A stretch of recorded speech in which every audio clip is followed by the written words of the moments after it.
Hi, I'm Carlos Reyes from rcadvisor.com, and I have finished the first prototype of the Pickerel design.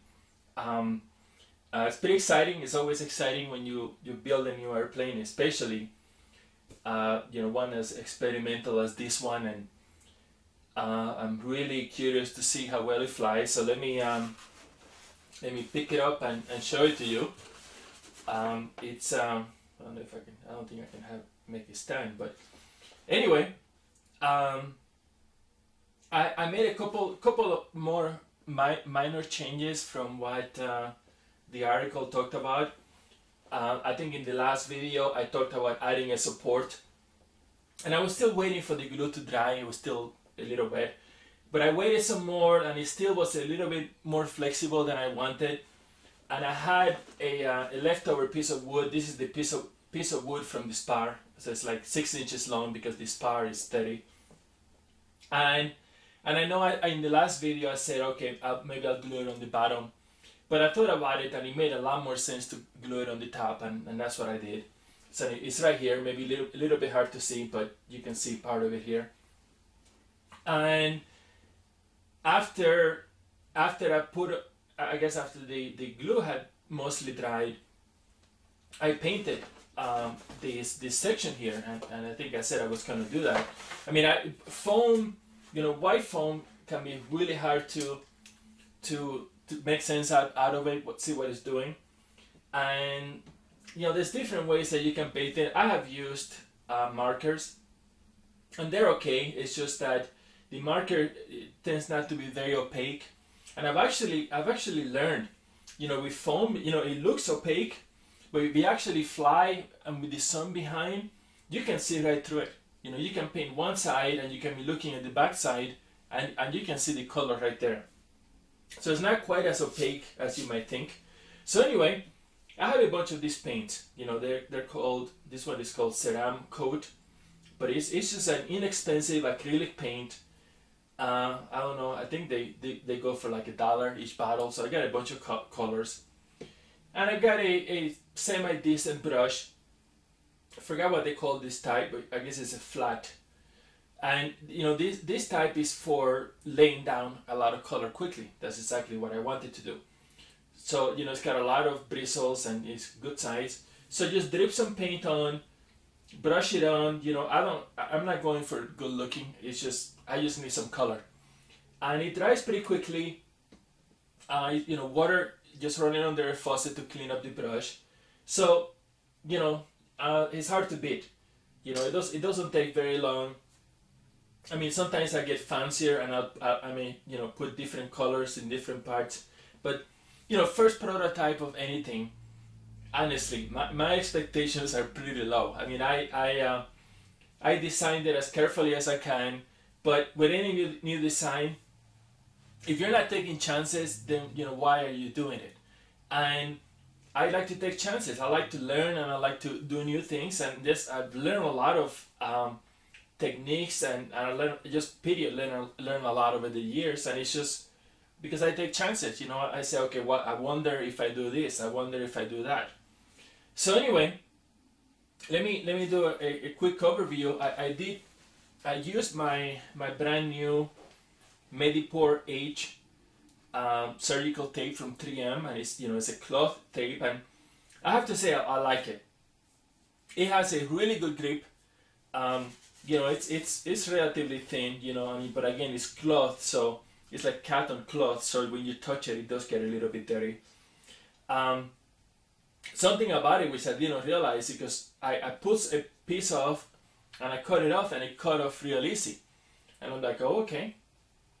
Then I went to cut another piece and I couldn't cut it, and then I realized is that it's pre-perforated like every 2 inches.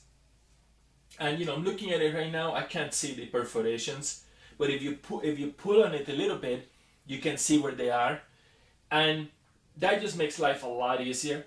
So you don't have to use scissors or anything. Just keep an eye out for those perforations, and you can see I put it. Let me pick it up again.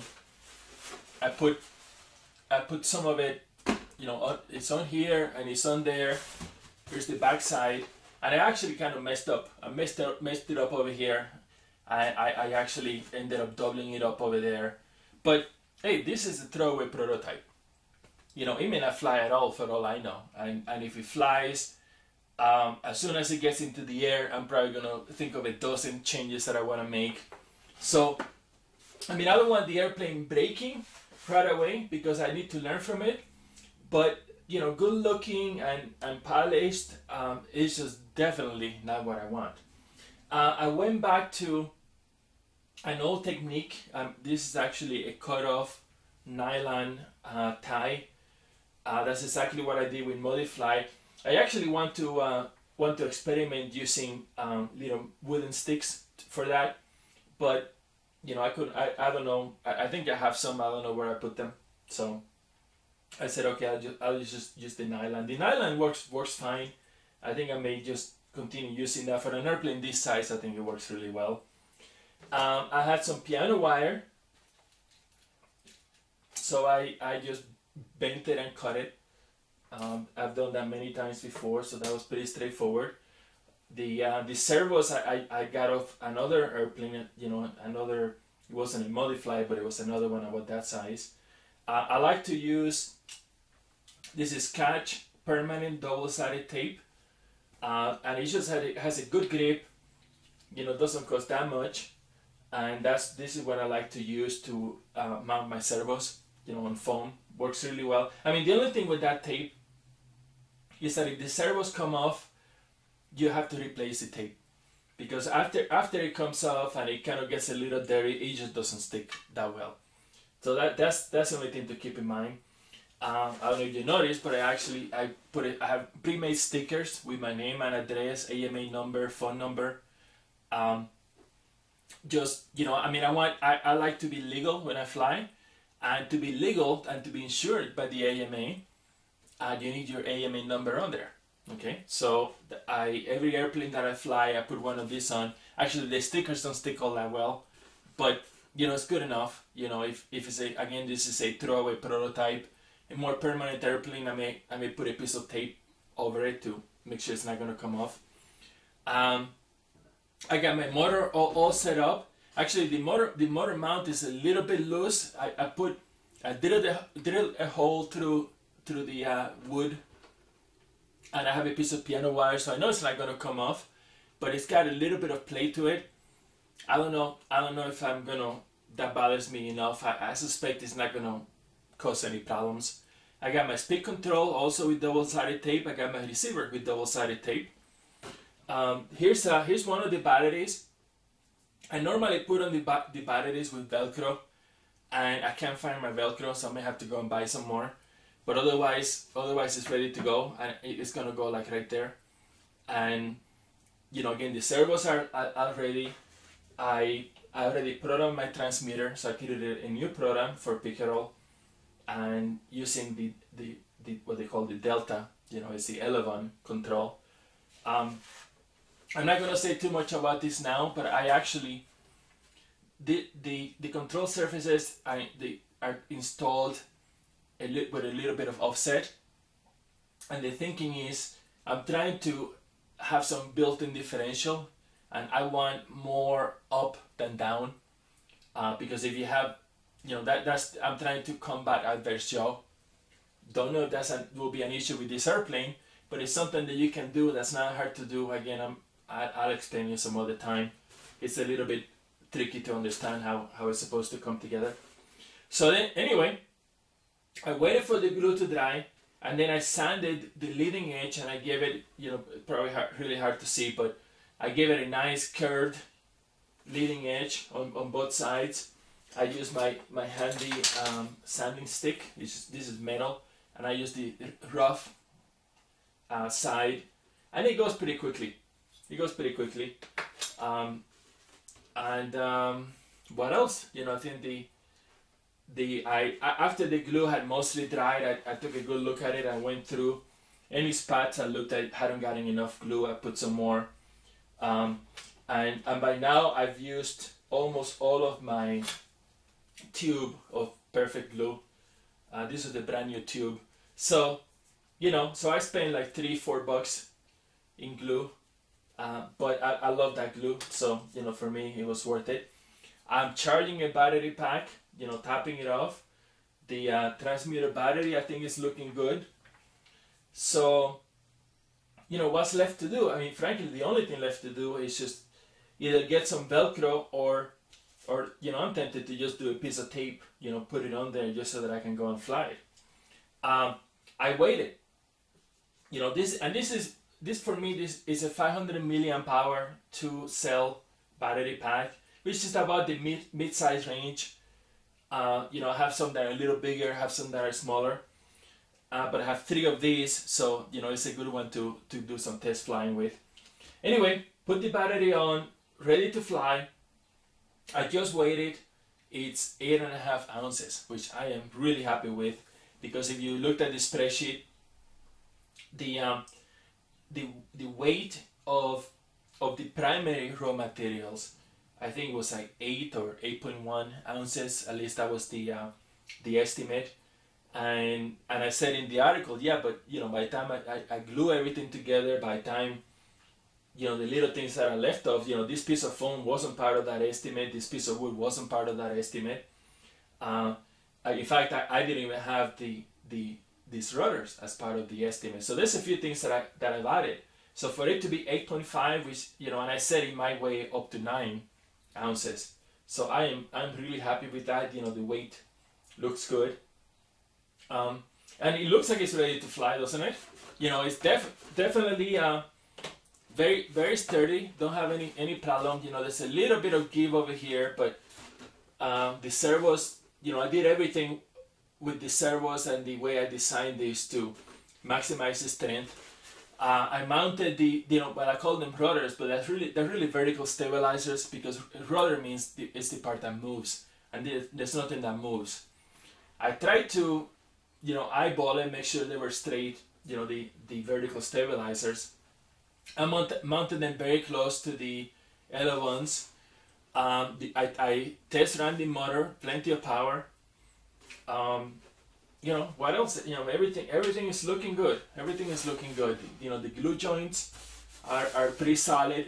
Like I said before, you know, after I added the support, definitely seems to be very strong. You can see here, I mean, the whole leading edge is protected by the dowels, and the dowels are supported by wood. So I think pretty much any crash, as long as it's not too fast, but any crash that comes and hits on the nose, it's not going to do anything to it. And I fly over grass, so I expect it to be pretty durable. I mean, this year it's a little bit vulnerable, but crashes, you know, from my experience, crashes normally don't land on the back of the airplane. So again, you know, there's a lot of lessons that I've learned over time that I put into this design. But you know, if I try and write an article where I talk about all the little things that I did to make it work, the article is just too long. You know, as it is, they come out pretty long. When I think I mentioned this before, but when I glued the wood to the foam, I did it all. It was all upside down. So there's actually, you know, the wood is actually like 1 or 2 millimeters taller. You know, the spruce is a couple of millimeters taller than the foam, but it's sticking out on the bottom, which is a lot less critical. You can see here the control horn, that, you know, but that looks good. But there's one thing, and you know, this is something I need to explain, because I was afraid this might be a problem, and I don't know until I actually fly it. It may be an issue, it may be a huge issue, or it may not affect it at all. But basically, the center of gravity is a lot further back than traditional wing theory says it needs to be. Okay, and I had to do some calculations, you know, but it goes from 20 inches to 10, and it's 15, but it's also sweep, you know, like 27, you know, 28, I think it's 27 degrees, and based on wing theory, you know, the way airplanes are normally designed, the center of gravity is actually supposed to be at basically where the receiver is, you know, the front of the support, which is where my finger is. But right now, and of course this is with the battery mounted, right now the center of gravity of the whole airplane, it's like way back here. You know, it's like where my finger is. So it's like supposed to be 7 inches from the leading edge, but it's actually like 11 inches, you know, or, you know, 10 and a half. And that's a huge difference, okay? And, you know, in a normal airplane, I will be like, that's no good, you know, I need to do something about that. Now, of course, you know, what can I do? What's an easy fix? The only easy fix would be to add a ton of weight to the nose, which I really don't want to do. I'm already concerned about the weight of this thing being too high. But there's a reason why I'm not panicking, and I saw this coming while I was designing it. You know, you put the motor in the back. There's a reason why most airplanes don't have the motor in the back, is because it throws you off. You know, there's no cargo. I mean, the only cargo that you could really point to is the battery, and the battery, you know, is the heaviest part of the airplane, but it's not that heavy. Especially an airplane like this that has such a, I mean, it has a big wing area, which helps overall, but you know, the weight of the foam, I think if you add up the weight of all the pieces of foam, I think it's actually more than the battery, or pretty close. It's, you know, it's a big airplane. But this is the thing. I'm not using a traditional airfoil. You know, this is a, you know, what's called a vortex cell airfoil, and a lot of people call them Klein-Fogelman, but they're really called vortex cell airfoils. Anyway, I've done quite a bit of testing with these airfoils, and I have been very surprised at some of the results, and I have found them to actually, I have flown airplanes with the center of gravity way back from where it's supposed to make sense, and you know, the center of gravity way back makes you tail heavy, and it can make airplanes uncontrollable, and I've done that too. But some of these airplanes with airfoils very similar to what this airplane has, they've been totally stable, you know, with the center of gravity way back. So I'm hoping that this airplane will fly fine, you know, the way it is. And of course, there's only one way to know for sure. But you know, what if it turns out to be tail heavy? You know, what do I do? Well, I don't know.